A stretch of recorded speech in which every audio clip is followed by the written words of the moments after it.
You will hear a number of different recordings, and you will have to answer questions on what you hear. There will be time for you to read the instructions and questions, and you will have a chance to check your work. All the recordings will be played once only. The test is in 4 sections. At the end of the test, you will be given 10 minutes to transfer your answers to an answer sheet. Now turn to Section 1. Section 1. You will hear 2 students, Peter and Mary, discussing their new eating plan. First, you have some time to look at questions 1 to 5.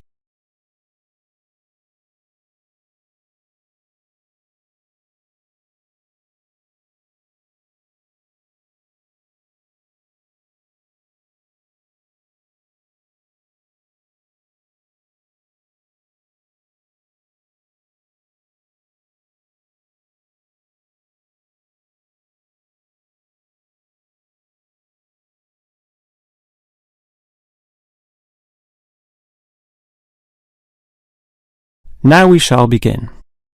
You should answer the questions as you listen, because you will not hear the recording a second time. Now listen carefully and answer questions 1 to 5. OK, Mary. I know I'm putting on weight with all my bad eating habits. That's right. Chocolate bars, pizzas, and all washed down with litres of soft drink. And with all the sugar in soft drink, I think we can say you're definitely overindulging, don't you think? I know. I intend to definitely stop drinking that from now on. And that's part of the sensible eating plan that we have agreed we need to formulate. One that we can both follow. That's right. Sensible and practical. Allowing us to indulge in some sweet foods on occasions. On rare occasions. And we're going to cut out all the pizzas and hamburgers. Well, not totally. I thought you said pizzas could be eaten once a week. You know how I like pizzas. No, I said once every 2 months. Once a week was ice cream, not pizza. Yeah, that's because you like ice cream. I prefer pizza.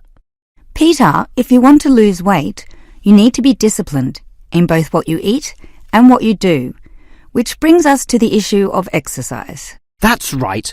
So, jogging twice a week and hiking on Saturdays, right? No, hiking is Sundays, allowing Saturdays for the light walking exercise. I've investigated and discovered there are a lot of walking trails around this suburb, with many beautiful places if you just look around. So what's happening this Saturday? A walk around the city? That's later in the month. This Saturday we'll visit Pine Park. Hill Park is nicer, with great views too. Yes, but we have to travel too far to reach Hill Park, so I ruled that out, and I love the smell of pines. And what about the weekday meals? Salads every night, I suppose. No, it's important to vary the meals so that the food remains interesting and fun. The only common factor is the fruit juice, but otherwise we'll have a variety of healthy fare, from salads to fish to lean meat. I'd rather have meat every night, but you're the boss. If you want to lose weight, you'll have to accept this program, okay? Okay. Before you hear the rest of the conversation, you have some time to look at questions 6 to 10.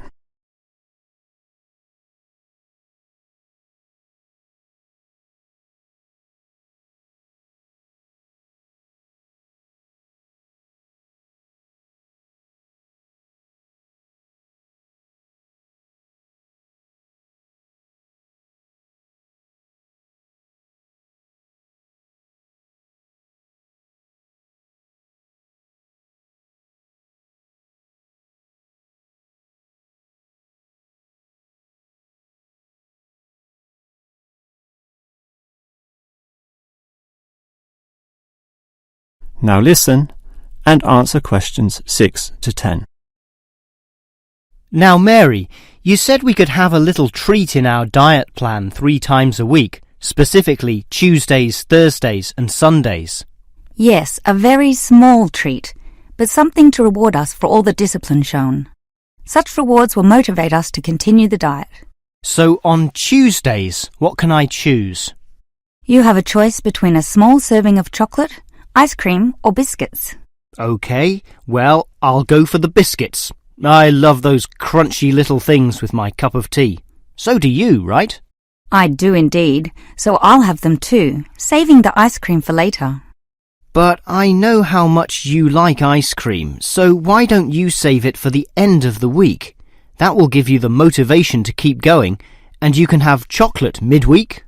That's a good idea, but I think the most important thing is for you and I to eat different things on those other 2 days. Well, if you think that way, I'll eat the ice cream on Thursdays, not the chocolate, OK? Well, if you're having that, then I can't have ice cream. In order to be different, I'll have the chocolate. So we can compare our different snacks, and maybe even share a little with each other. Exactly. And the variety and fun involved will take our minds of wanting more. Eating for fun. A good idea. And then you can have the chocolate on Sunday, right? But I like biscuits. Actually, I want biscuits again to have with my cup of tea. But you have the biscuits on Monday, remember? And we can't repeat. Oh, come on. This isn't fixed in concrete. I can have them again instead of chocolate. You might like variety, but I don't. I'm a creature of habit.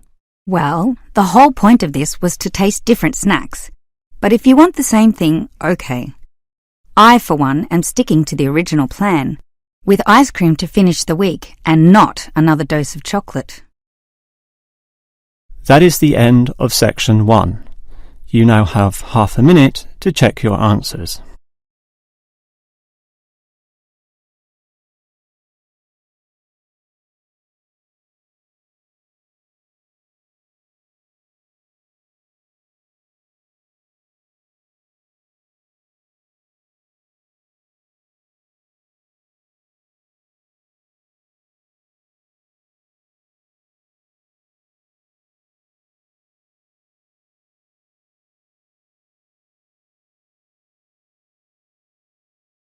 Now turn to section 2. Section 2. You will hear a childcare worker telling some mothers about the advantages of her centre. First, you have some time to look at questions 11 to 16. Now listen carefully and answer questions 11 to 16. Hello everyone, and welcome to the Stanfield Childcare Centre. Now I know you're all new mothers and you like to cling to your children. You've certainly spent a lot of time raising them to the age of 4 and are perhaps reluctant to leave them here at our centre. Well, one of the first things you should understand is that here it is safe. Very safe. Look around and you'll see that every room has padded walls. Other centres have standard painted walls, but here we have invested a lot to ensure your children will not hurt themselves when running around and possibly tripping over. This padding extends around all corners. That is, the areas most likely to bruise and cut your active little child. So, you can rest assured that any accidents of a physical nature are not likely to happen here. Now, you don't want to dump your child at this centre and let them waste their time. You want them to learn, and that's one of the greatest assets of our establishment. Our staff are not only trained childcare workers, but all of them have a special skill which they can impart to your child. Whether it be teaching the ABC, some basic mathematics, artistic skills, or physical education. We are particularly known for our preschool literacy program and have a wealth of learning toys specially designed to develop your child's potential. Of course, one concern many mothers have is that, in environments such as these, colds and flus and other viral nasties can be easily spread around. It's a very legitimate concern, and one which we take seriously, and we pride ourselves on our precautions. For a start, unlike most centres which clean with standard detergents, we disinfect every surface at the end of every day, using a special disinfectant wash. Some places just wipe surfaces daily with a damp cloth, but not us, and that's just the start. We also physically check your children when they arrive every day. And if we feel your child is sick, we ask him or her to wear a face mask to ensure germs are not transmitted. If your child is noticeably sick, then we ask you to take them back home to recover. This might sound a little unkind, but we hope parents can understand that these measures are for the benefit of all. Before you hear the rest of the talk, you have some time to look at questions 17 to 20.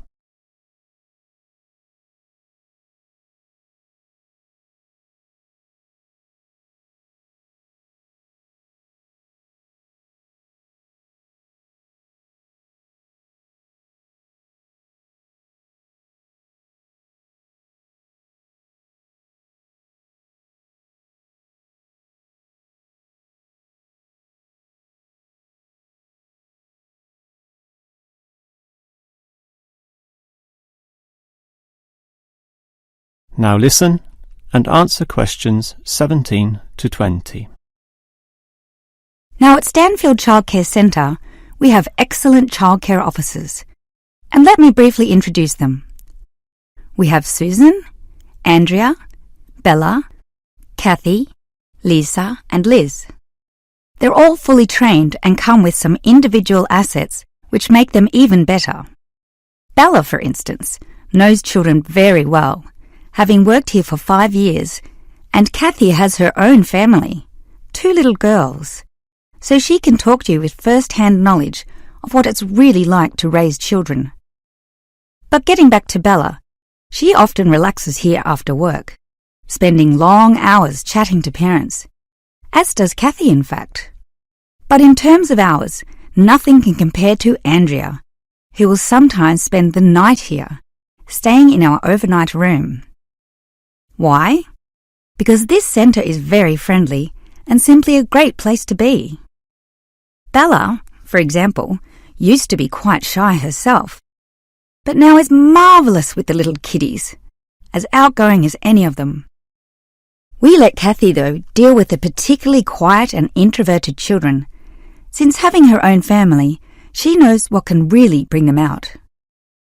Of course, what better way to do this than with yummy homemade cakes, and Kathy often gets these from Bella, who can make some of the best in town. Yes, everyone here brings something special, which is why we're one of the best childcare centres in the business. That is the end of section 2. You now have half a minute to check your answers.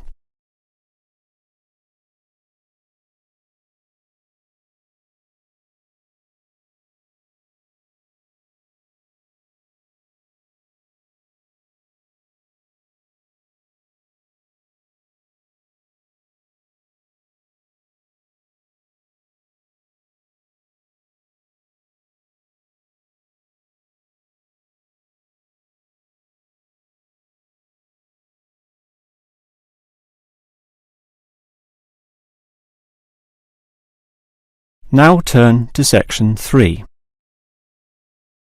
Section 3. You will hear a student, Eric, talking to his lecturer, Miss Harris, about essay writing. First, you have some time to look at questions 21 to 25.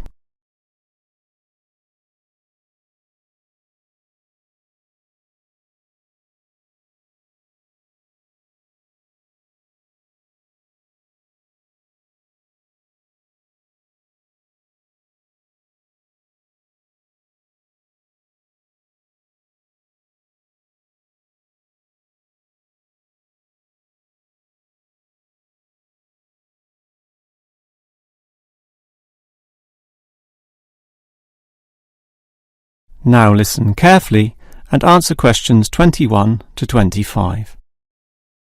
Hi, Miss Harris. Here we are talking once again. Well, I'm always willing to help out wherever possible. Is anything troubling you? Well, your advice last week about writing summaries was very useful, and I'm using these summaries a lot in order to prepare my final master's thesis. But you're having problems, right? Yes, I have a few issues to discuss. Obviously, I want a good essay, and I want to achieve high marks, but I'm not sure on the best way to start. That's an easy question. Start with a topic, but not one that I necessarily suggest, but one that you want to explore. You will always write better when doing so on a topic you are interested in, not one imposed upon you by others. Well, I'm interested in management theory. Then pursue that. However, that alone is far too broad. Break it into various current areas of discussion and relevance. Then look more carefully at one of them. Say, management and cultural differences, or management and motivation, or other aspects, such as the role of salary, group cohesion, or leadership. I would say I'm interested in group cohesion, that is, how people interact in the workplace. Well, that's a start, but you can't then just write planlessly without defining exactly what you intend to do within the area you've chosen. You'll have to think of a thesis, and this statement could be of several types. Such as what? Oh, you could argue a point, something that you believe in, or discuss an issue, looking at its various perspectives, or critique the opinions of others, pointing out the pitfalls and flaws. The thesis statement will make that very clear because it will say, in simple terms, what you intend to achieve in your essay. I see. And then I can just begin writing, right? Wrong. Huh? If your essay is going to be clear, it needs to be logical and organised, and this means you'll need an outline. This could be written as a flowchart or spider graph, that is, a series of connected lines. But whatever shape the outline takes, there must be a sense of progress in, more or less, a straight line towards a goal. And then my essay will be good? With such progression, definitely, as long as you do achieve everything that you set out to do, as specified in the beginning, okay? Before you hear the rest of the conversation, you have some time to look at questions 26 to 30.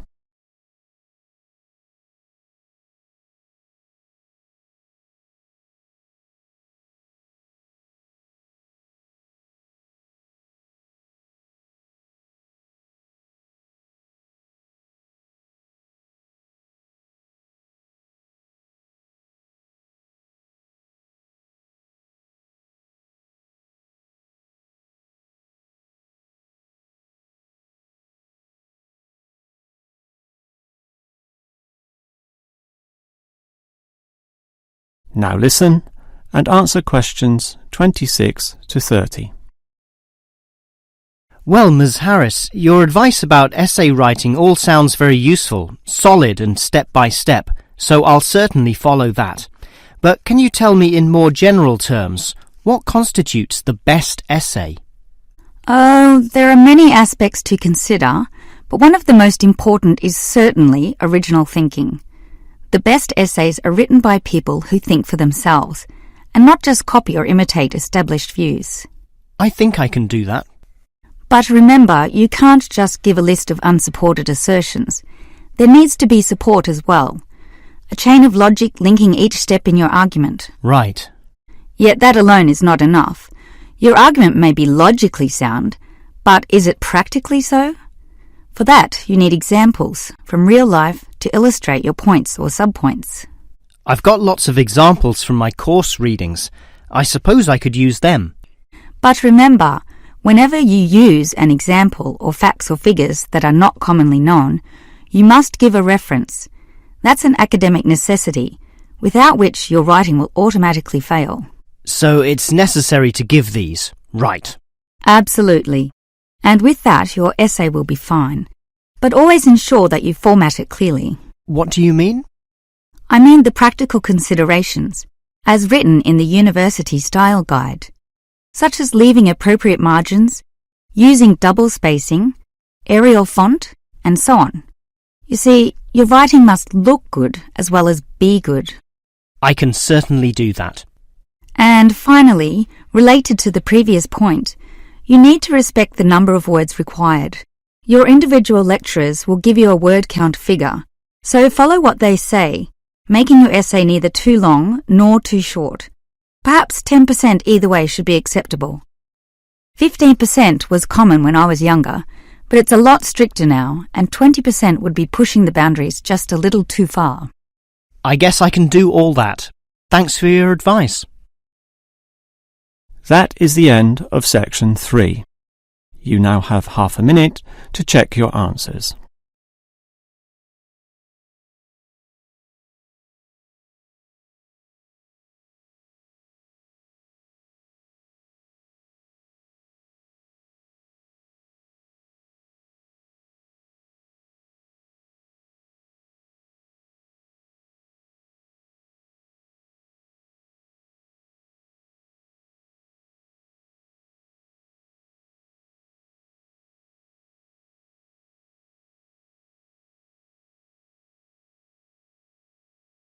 Now turn to section 4.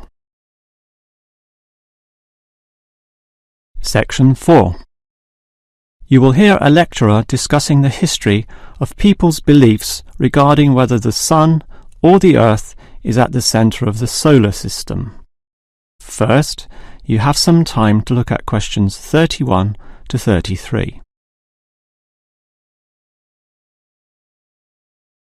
Now listen carefully and answer questions 31 to 33. In the night sky, the stars appear to revolve around the Earth, rising in the east and disappearing in the west. The Earth itself seems solid, fixed and stable, and such common sense perception suggests that the Earth is the centre of the universe. This is known as geocentrism, with geo meaning Earth, and all pre-modern civilizations drew this conclusion. We now know, of course, that the Earth revolves around the Sun, and this is called heliocentrism, with helio meaning sun. But historically, it took quite a while for this to be deduced. As early as the 3rd century BC, an ancient Greek astronomer, Aristarchus of Samos, proposed heliocentrism, but received little support from his peers. Similarly, throughout subsequent history, isolated individuals proposed this new idea, but again, no one was listening. Geocentrism just seemed too logical to refute. Geocentrism also fitted the views of the established Christian Church, who could quote biblical passages such as, "The world also shall be stable, that it be not moved." Those who dared disagree were subject to accusations of heresy, often with dire punishments to follow. The trouble was, as the night sky was observed more closely, that simple revolution of the stars proved not so simple at all. In relation to the other stars, some steadily wandered in given directions, then sometimes reversed for months, and disappeared altogether. They were called planets, meaning wanderers. In addition, the position of the Sun and Moon altered slightly over the year, and comets, those mysterious glowing spots, would come and go. In order to predict the motion of the planets, and accurately serve the primary purpose of navigation for sailing ships, increasingly elaborate mathematical models were needed, a sure sign that something was not quite right. Before you hear the rest of the lecture, you have some time to look at questions 34 to 40.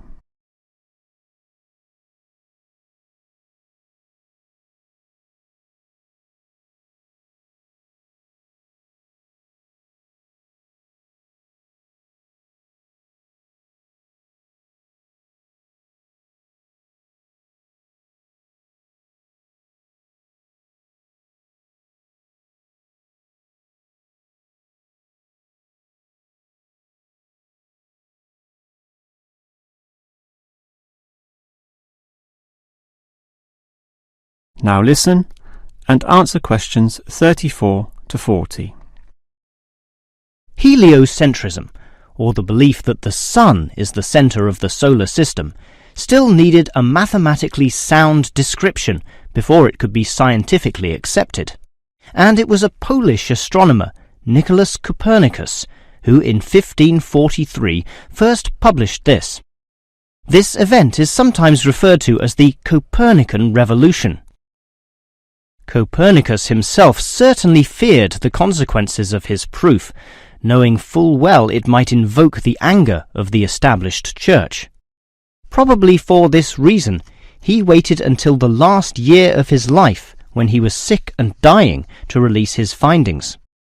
In addition, the preface of the book, written by a respected member of the church, stated that the model was not necessarily correct. As a result of this, there was no revolution whatsoever. In fact, the book received scant attention in the subsequent decades, apart from a few irate clergymen who angrily dismissed the whole scheme as irrelevant. Yet the following generations of astronomers did not always fare so well. The Italian scientist Galileo got into trouble, as did a fellow Italian with the surname Bruno, Giordano Bruno, who was burnt at the stake.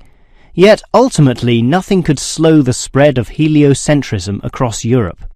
It formed the basis of Isaac Newton's great work on the motion of the planets, a work which implied that even the sun, around which the Earth circled, was itself in motion around a common centre of gravity.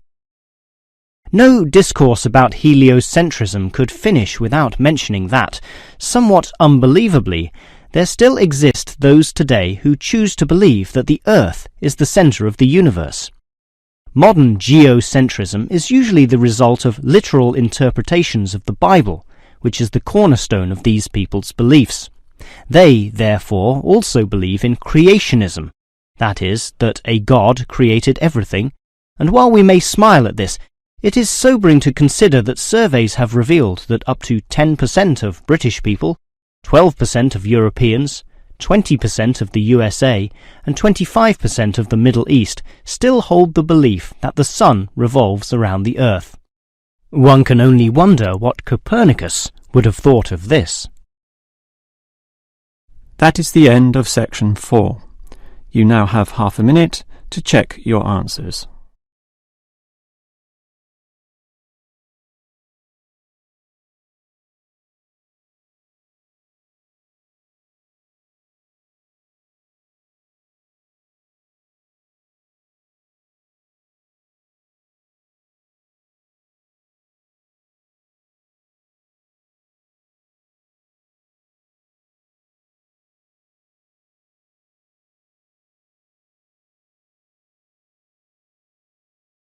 That is the end of the listening test. You would now have 10 minutes to transfer your answers to the answer sheet.